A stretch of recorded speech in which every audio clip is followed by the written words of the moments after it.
So students, हमारा जो आज का टॉपिक है वो Lewis concept and Lux Flood concept of acid and bases है। इसमें हम एक और चीज़ पढ़ेंगे, एम्फोटेरिक ऑक्साइड्स भी इसमें हम पढ़ेंगे। तो आपको मैंने पहले Arrhenius concept of acid and bases कराया था, उसकी एडवांटेजेस एंड लिमिटेशंस कराई थी। फिर मैंने Bronsted-lorry concept of acid and bases कराया था और उसकी एडवांटेज और लिमिटेशंस भी मैंने थोड़ी बहुत करा दी थी, और इस स्लाइड में वो एडवांटेजेस और लिमिटेशंस मैंने शो कर दी हैं।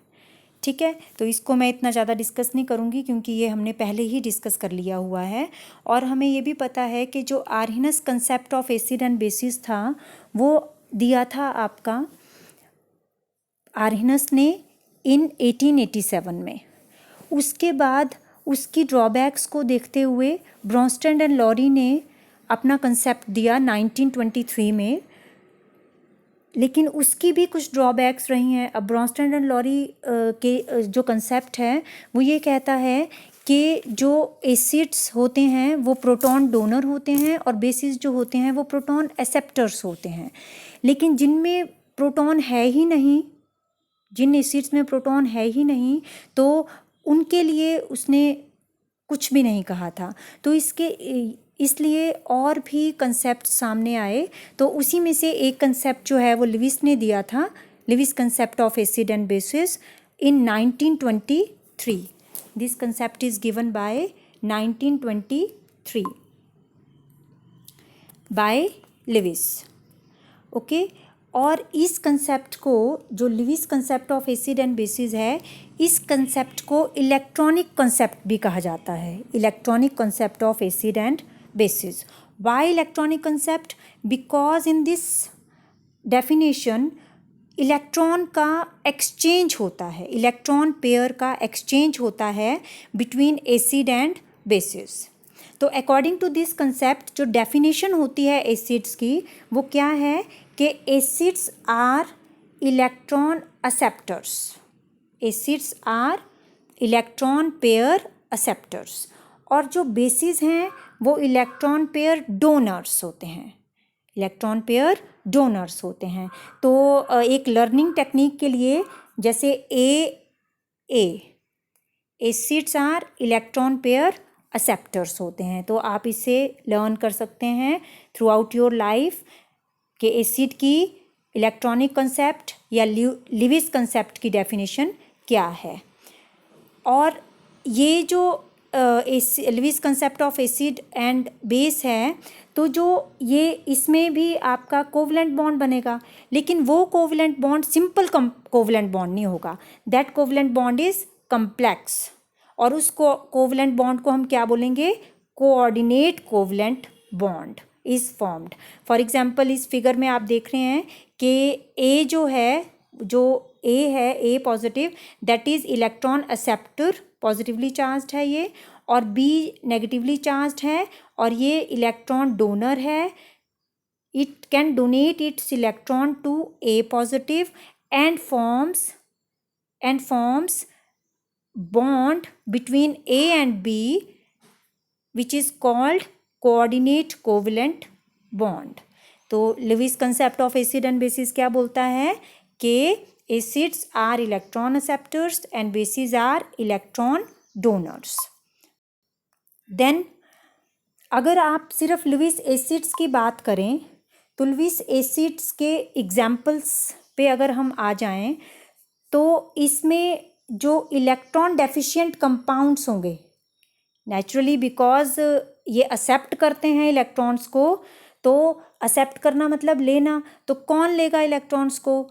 जिसके पास इलेक्ट्रॉन्स की कमी होगी, जो इलेक्ट्रॉन्स से डेफिशिएंट होगा, वो आपके लुईस एसिड्स होंगे। ठीक है, वो आपके लुईस एसिड्स होंगे। तो इसमें जो है इलेक्ट्रॉन डेफिशिएंट कंपाउंड्स, जिनमें कि आपके 6 इलेक्ट्रॉन्स होते हैं उनके around, for example aluminium chloride, boron trifluoride, ferric chloride, इनके अराउंड जो है सिर्फ आपके 6 इलेक्ट्रॉन पेयर हैं। मीन्स ये अपना ऑक्टेट पूरा नहीं कर रहे हैं, और ये ऑक्टेट पूरा करने के लिए एक इलेक्ट्रॉन पेयर बाहर से ले सकते हैं। फॉर एग्जांपल एल्यूमिनियम क्लोराइड है तो एल्यूमिनियम क्लोराइड जो है Cl नेगेटिव से इलेक्ट्रॉन पेयर ले सकता है एंड फॉर्म AlCl4 नेगेटिव। ठीक है, तो ये एक एसिड बेस रिएक्शन हो गया लिविस डेफिनेशन के अकॉर्डिंग। उसके बाद और कौन हो सकते हैं लिविस एसिड्स? सिंपल कैटायंस भी आपके लिविस एसिड्स हो सकते हैं। For example Na positive, K positive, Ca2 positive, Ag positive. ठीक है, ये सारे के सारे भी आपके जो सिंपल कैटायंस हैं वो भी आपके लिविस एसिड्स हो सकते हैं।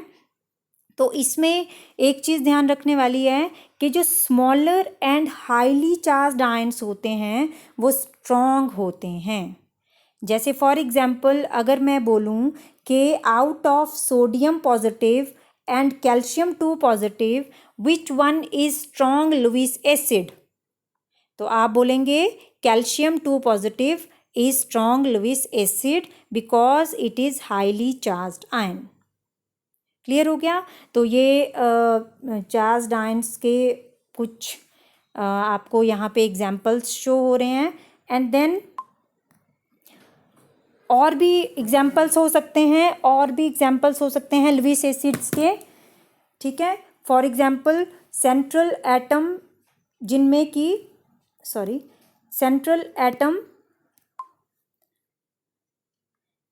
सेंट्रल एटम में जो कि जिनका कि सेंट्रल एटम जो है उसमें वेकेंट डी ऑर्बिटल्स प्रेजेंट हों। फॉर एग्जांपल अगर आप SiF4 में देखें तो यहाँ पे सिलिकॉन के पास वेकेंट डी ऑर्बिटल्स प्रेजेंट हैं। तो इसमें तो SiF4 में तो ऑक्टेट पूरा हो रहा है ना SiF4 में, लेकिन ये फिर भी F2 नेगेटिव से मतलब लुईस बेस से इलेक्ट्रॉन पेयर गेन कर सकता है, इलेक्ट्रॉन पेयर जो है वो ये ले सकता है because it can extend its octet. SiF6 2 negative ये बना सकता है due to the presence of vacant d orbital present in available in Si। ठीक है, उसी तरह और भी ये यहाँ पे मैंने एग्जाम्पल्स कुछ शो किए हुए हैं। और कौन हो सकते हैं लुईस एसिड्स? जिनके सेंट्रल एटम जो है that is bonded with multiple bond with the electronegative atom. For example आपका कार्बन डाइऑक्साइड है, सल्फर ट्राइऑक्साइड है, CS2 है, ये सारे के सारे जो हैं वो आपके लुईस एसिड यहाँ पे आ सकते हैं। देखो कार्बन डाइऑक्साइड की डेफिनेशन जो है वो यहीं पे ही क्लियर हो रही है कि ये लुईस एसिड है। बाकी जो पीछे हमने 2 डेफिनेशंस पढ़ी आर्हिनस एंड ब्रोंस्टेड, उसमें कार्बन डाइऑक्साइड जो है एज एसिड जो है वो सेटिस्फाई नहीं कर रहा था अपने आप को। तो यहाँ पे ये कार्बन डाइऑक्साइड एज एसिड जो है इसको हम ले सकते हैं बिकॉज इसमें क्या होगा कि जो डबल बॉन्ड है it is shifted towards more electronegative atom that is oxygen and carbon जो है वो इलेक्ट्रॉन डेफिशिएंट बन जाएगा, उसके ऊपर डेल्टा पॉजिटिव चार्ज आ जाएगा and it can take the lone pair of water और एनी अदर लुईस बेस। ठीक है, और इसीलिए कार्बन डाइऑक्साइड उसी तरह सल्फर ट्राइऑक्साइड का यहाँ पे एक एग्जाम्पल डिस्कस हुआ है। तो आपने इसको भी अगर आप देखें तो यहाँ पे भी lone pair of electron is shifted towards oxygen and delta positive charge आ रहा है सल्फर के ऊपर और वाटर के साथ जो है ये आपका क्या बना दे रहा है, coordinate bond is formed here. Both the cases में कोऑर्डिनेट बॉन्ड आपका बनेगा because the donation of electron है यहाँ पे। देन नेक्स्ट स्लाइड में अगर हम बात करें तो लुईस बेसिस के कौन कौन से एग्जाम्पल्स हैं, तो लुईस बेसिस के लिए जो न्यूट्रल स्पीशीज़ हैं जिनमें कि at least 1 lone pair of electron ज़रूर होना चाहिए, क्योंकि लुईस बेसिस कौन से होते हैं, इलेक्ट्रॉन डोनर होते हैं ना। तो इलेक्ट्रॉन कौन डोनेट कर सकता है, जिनमें कि at least 1 lone pair of electron हो। अगर उसके पास लोन पेयर ऑफ इलेक्ट्रॉन ही नहीं होगी तो डोनेट कहाँ से करेगी। मान लो आपको किसी को कोई चीज़ देनी है तो आपके पास होनी भी चाहिए ना वो देने के लिए, तो तभी आप डोनेट कर सकते हो। तो यहाँ पे भी लुईस बेसिस कौन से होंगे, जिनके पास at least 1 lone pair of electron present हो। फॉर एग्जाम्पल अमोनिया या अमीन, अमीन में भी lone pair of electron nitrogen के ऊपर प्रेजेंट होती है। ईथर, ईथर में 2 लोन पेयर ऑफ इलेक्ट्रॉन है ऑक्सीजन के ऊपर। या आपके कीटोन्स, कीटोन्स में भी आपके 2 lone pair of electron present होते हैं ओ के ऊपर। तो ये सारे आपके क्या कहे जाएंगे, लिविस बेसिस। और कौन से होते हैं लिविस बेसिस, जो नेगेटिवली चार्ज्ड स्पीशीज़ हों, जैसे CN negative, Cl negative and O2 negative etcetera. ठीक है, नेगेटिवली चार्ज में तो वैसे ही चार्ज हैं, उनके पास इलेक्ट्रॉन्स हैं, तो वो डोनेट इजीली कर सकते हैं। और आपके लुईस बेसिस में अनसैचुरेटेड हाइड्रोकार्बन्स भी आते हैं, फॉर एग्जांपल एल्कीन, एल्काइन और बेंजीन एट्सेट्रा। तो बेंजीन जो है वो अपने, क्योंकि उसमें पाई इलेक्ट्रॉन्स होते हैं, जो आपके बेंजीन है, तो ये पाई इलेक्ट्रॉन जो है, benzene can donate its pi electron to the vacant orbitals of the metal. कोई भी मेटल है उसके वेकेंट ऑर्बिटल में ये डोनेट कर सकता है पाई इलेक्ट्रॉन्स को। ठीक है, तो ये भी आपका क्या होता है, बेंजीन भी आपका क्या होता है, लिविस बेस होता है। Carbon monoxide is also a Lewis base. इसमें क्या होता है कि कार्बन मोनोऑक्साइड की अगर आप स्ट्रक्चर की बात करें, तो कार्बन मोनोऑक्साइड में जो कार्बन है उसके पास लोन पेयर ऑफ इलेक्ट्रॉन होता है। कार्बन के पास क्या होता है, लोन पेयर ऑफ इलेक्ट्रॉन। ठीक है, तो इसमें कार्बन मोनोऑक्साइड की भी स्ट्रक्चर इस तरह से होगी, तो ये भी अपना लोन पेयर ऑफ इलेक्ट्रॉन जो है डोनेट कर सकता है, that's why it is a Lewis base. Then come to the next slide. इसमें हम डिस्कस करेंगे लिविस एसिड बेस रिएक्शंस। ठीक है, अब अभी हमने किया कि कौन कौन से लिविस एसिड होते हैं, कौन कौन से बेस होते हैं। तो उसमें हमने पढ़ा कि BF3 बोरोन ट्राईफ्लोराइड जो है वो आपका लिविस एसिड होता है, because it can accept electron pair. कहाँ से, क्यों एक्सेप्ट कर सकता है, because it do not complete its octet, octet complete नहीं कर रहा है ये अपना। ठीक है, तो बोरोन में खाली ऑर्बिटल पड़ा हुआ है। ठीक है, वहाँ पे ये अमोनिया का जो है वो लोन पेयर जो है वो डोनेट हो सकता है, and the coordinate bond is formed between these two. तो BF3 और अमोनिया का रिएक्शन जो है बहुत कॉमन रिएक्शन है, जो कि हम डिस्कस करते हैं लिविस एसिड बेस रिएक्शंस में। और अगर आपने और एग्जाम्पल लेने हैं, तो जैसे लिविस बेस अमोनिया है, लिविस एसिड आपका कोई आयन है, हमने बोला ना कैटायंस जो हैं वो आपके लिविस एसिड्स हो सकते हैं, तो ये भी आपका क्या बनाएगा, एसिड बेस अडक्ट बनाएगा। अब what is this adduct, addition product is adduct, दोनों का एडिशन ही हो रहा है। अमोनिया जो है अपने लोन पेयर डोनेट कर रहा है into the vacant orbitals of silver ion. ठीक है, and adduct is formed, adduct means addition product, it is formed with 2 words, addition plus product is adduct. ठीक है, और यहाँ पे भी अडक्ट बनेगा आपका, जिसमें कि BF3 that is Lewis acid combines with Lewis base trimethyl amine. यहाँ पे तो आपका आई इफेक्ट भी आ गया, positive I effect of the methyl group. तो यहाँ से यहाँ पे नाइट्रोजन के ऊपर इलेक्ट्रॉन की जो डेंसिटी है वो इंक्रीज हो जाएगी, और it can easily donate its electron to BF3। तो यहाँ पे भी कोऑर्डिनेट बॉन्ड बनेगा। तो ये कुछ एग्जाम्पल्स हैं लिविस एसिड बेस रिएक्शंस के। Then what are the advantages of Lewis acid base concept, advantages क्या हैं। तो सबसे बड़ी एडवांटेज जो इसकी ये है कि ये कार्बन डाइऑक्साइड जो हमने पीछे डिस्कस किया ना, कि कार्बन डाइऑक्साइड जो है वो लिविस एसिड है, because partially donate its electron to oxygen negative, ये नेगेटिवली चार्ज हो जाएगा और ये पार्शली पॉजिटिवली चार्ज हो जाएगा, और इसको जो है वो लोन पेयर जो है लिविस बेस जो है वो डोनेट कर सकता है। तो कार्बन डाइऑक्साइड का एसिड होना is better explained by the Lewis concept. बाकी तो जो ड्रॉबैक ब्रॉन्स्टैंड और लॉरी की थी उनको भी ये ओवरकम करता है, पर मेन जो इसकी एडवांटेज है वो ये है कि carbon dioxide, sulphur dioxide, sulphur trioxide, carbon disulphide, इन सब को एसिड हैं कि ये, तो इसलिए इन सब का एसिड होना जो है ये लिविस कंसेप्ट जो है वो प्रूव करता है। Now what are the limitations of Lewis concept? तो अगर आप लिमिटेशंस की बात करें तो एक तो जो प्रोटिक एसिड्स होते हैं जैसे HCl, H2SO4, इनको ये कोऑर्डिनेट बॉन्ड, देखो लिविस कंसेप्ट में हमने मेन चीज़ क्या पढ़ी कि it can form coordinate bond. जैसे आपका BF3 था, BF3 और अमोनिया के बीच में क्या बॉन्ड बन रहा है? कोऑर्डिनेट बॉन्ड बन रहा है। और मैक्सिमम टाइम ये हमेशा ही ये क्या बनाएगा? कोऑर्डिनेट बॉन्ड बनाएगा। जो लिविस कंसेप्ट के अकॉर्डिंग एसिड बेस रिएक्शन में हमेशा कोऑर्डिनेट बॉन्ड ही बनेगा। लेकिन प्रोटिक एसिड्स तो कोऑर्डिनेट बॉन्ड नहीं बनाते हैं, नहीं बनाते हैं ना। प्रोटिक एसिड कहाँ बनाते हैं? ये तो डोनेट करते हैं H पॉजिटिव। तो प्रोटिक एसिड्स तो आपके कौन से कॉन्सेप्ट से क्लियर होता है कि ये एसिड हैं? आर्हीनस कंसेप्ट से। तो यहाँ पे प्रोटिक एसिड्स के को ये एक्सप्लेन नहीं कर सकता लिविस कंसेप्ट, ये इसकी एक लिमिटेशन है। और दूसरी लिमिटेशन ये है कि ये एसिड और बेस की रिलेटिव स्ट्रेंथ को नहीं बता सकता because it form coordinate bond.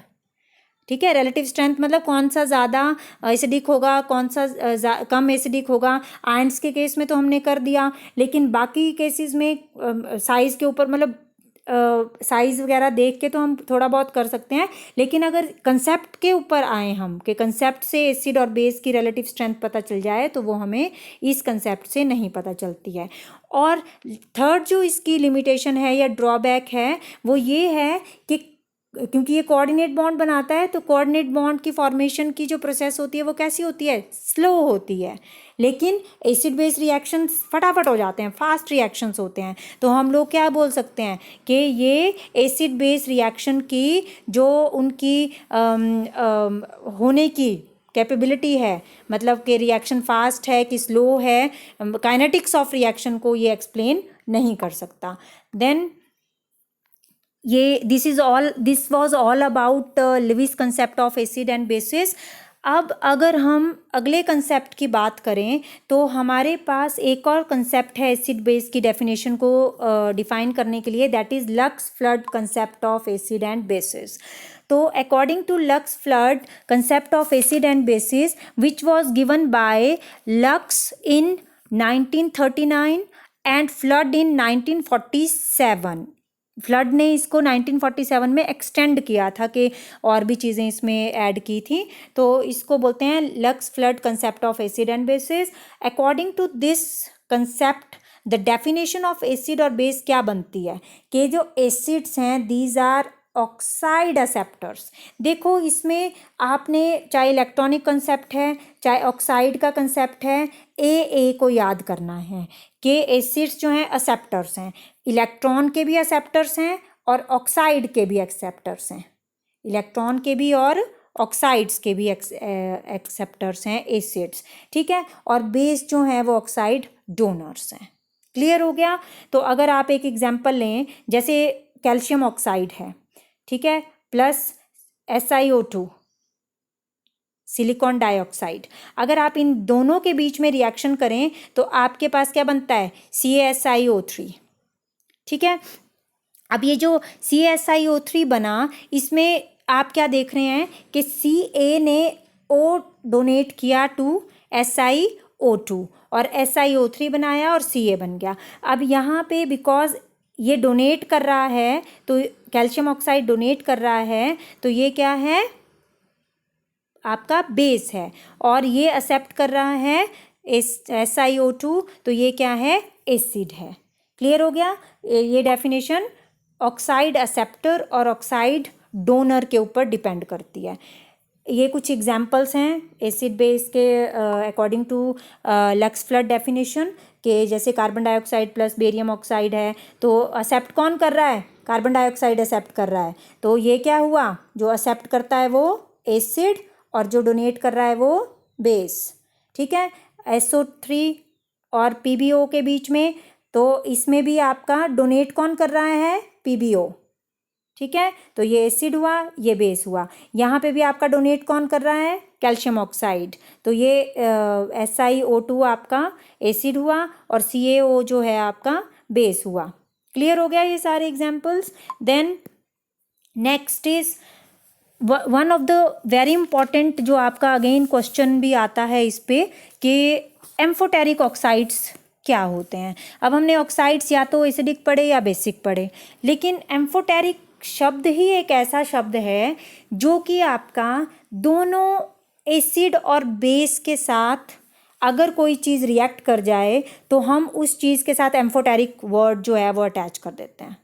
ठीक है, तो वो ऑक्साइड्स, एम्फोटेरिक ऑक्साइड्स वो ऑक्साइड्स होंगे जिनमें कि वो वाले मेटेलिक ऑक्साइड्स हैं जो कि रिएक्ट कर सकते हैं with both acid and base. बनाएंगे तो of course salt and water ही बनाएंगे इस रिएक्शन से, क्योंकि एसिड बेस रिएक्शन से बनता सॉल्ट और वाटर ही है. ठीक है, तो इसमें एग्जांपल अगर आप लें तो one of the most common example जो है वो जिंक ऑक्साइड है. तो जिंक ऑक्साइड देखो, जिंक ऑक्साइड जब एसिड के साथ रिएक्ट करेगा तो एज एल्कली बिहेव करेगा. तो एम्फोटेरिक ऑक्साइड हुआ ये, क्योंकि ये एल्कली की तरह भी बिहेव कर सकता है और एसिड की तरह भी बिहेव कर सकता है. ठीक है, तो एसिड के साथ ये एल्कली की तरह बिहेव करेगा और स्ट्रॉन्ग बेस के साथ ये किसकी तरह बिहेव करेगा, एसिड की तरह. दोनों मतलब ये एम्फोटेरिक ऑक्साइड है तो एसिड और बेस दोनों के साथ रिएक्ट कर सकता है. अगर एसिड के साथ रिएक्ट कर रहा है तो HCl के साथ कर रहा है सपोज, तो सॉल्ट जिंक क्लोराइड बनाएगा, वाटर बनाएगा. यहाँ पे सोडियम जिंकेट Na2ZnO2 बनाएगा सॉल्ट, और वाटर बनाएगा. ठीक है, क्लियर हो गया. तो ये होता है एम्फोटेरिक ऑक्साइड जो बोथ एसिड और बेस के साथ आपका रिएक्ट कर जाए. Another example is aluminium oxide. ये वाला भी आपका एम्फोटेरिक ऑक्साइड होता है. तो अगर ये HCl के साथ रिएक्ट कर रहा है तो HCl इज एसिड, तो यहाँ पे ये किस तरह बिहेव करेगा, बेस की तरह. ये किस तरह बिहेव करेगा, एल्यूमिनियम ऑक्साइड बेस की तरह. और जब ये सोडियम हाइड्रोक्साइड के साथ रिएक्ट करेगा तो ये किसकी तरह बिहेव करेगा, एसिड की तरह बिहेव करेगा. और बनाएगा तो सॉल्ट ही, एल्यूमिनियम क्लोराइड का सॉल्ट बना दिया, यहाँ पे सोडियम एल्यूमिनेट NaAlO2 बना दिया. सोडियम एल्यूमिनेट का फॉर्मूला होता है, याद करने हैं ये आपने, और साथ में वाटर तो बनेगा ही बनेगा. तो ये सारे हमारे थे ये this is all about Lewis concept of acid and basis and Lux flood concept of acid and bases. So that's it for today. Okay.